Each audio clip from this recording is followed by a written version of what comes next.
வணக்கம். Welcome to KRK ஆன்மீகம். ஓம் நம சிவாய. மனிதர்களுக்குள்ளதான் ஜாதி மதங்கிற வேறுபாடெல்லாம் இருக்கிறது.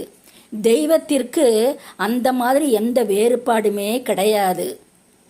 இறை என்ற அந்த ஒரே மூலத்திலிருந்து வந்த பல பல கோடிக்கணக்கான ஜீவராசிகளும் சரி, மனிதர்கள் உட்பட எல்லாருமே அவருக்கு முன் சமந்தான். இதற்கு எடுத்துக்காட்டுகள் நிறைய சொல்லலாம். இருந்தாலும் அவற்றுள் ஒன்று, சென்னையில் திருவல்லிக்கேணிக்கு பக்கத்தில் இருக்கக்கூடிய திருவேட்டீஸ்வரர் அந்த கோவிலுக்குள்ள, அந்த ராஜகோபுரத்துக்குள்ள நுழையிறப்ப அந்த ராஜகோபுரத்தை கொஞ்சம் நிமிர்ந்து பார்த்தா தெரியும். அந்த கோபுரத்தோட அடிபாகத்தில் ஒரு முகமதியரோட சிற்பமும், இடது பக்கத்தில் ஒரு சிவலிங்கமும், அந்த சிவலிங்கத்துக்கு பால் சுரக்கிற மாதிரி ஒரு பசுவோட சிற்பத்தையும் நம்மளால் பார்க்க முடியும்.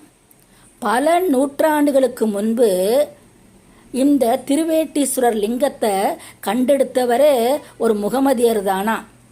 இன்னைக்கு கூட ஆற்காடு நவாபு வம்சத்தை சார்ந்த, அதாவது அந்த வம்சாவழியில் வந்த ஏதேனும் ஒரு குடும்பத்திலிருந்து அர்த்த ஜாம பூஜைக்கு பால் விடுகிறதாம். சிவராத்திரி இங்கே மிகவும் சிறப்பாக கொண்டாடுறாங்க. அன்னைக்கு கூட சரியான நேரத்திற்கு நைவேத்தியத்திற்காகவும் அபிஷேகத்திற்காகவும் பால் விடுகிறதாம். இந்த கோவில் பெரிய கோவில். இங்கே தெப்பக்குளம், நந்தவனம் எல்லாமே இருக்குது. பார்க்க கண்ணுக்கு குளிர்ச்சியாக இருக்கும்.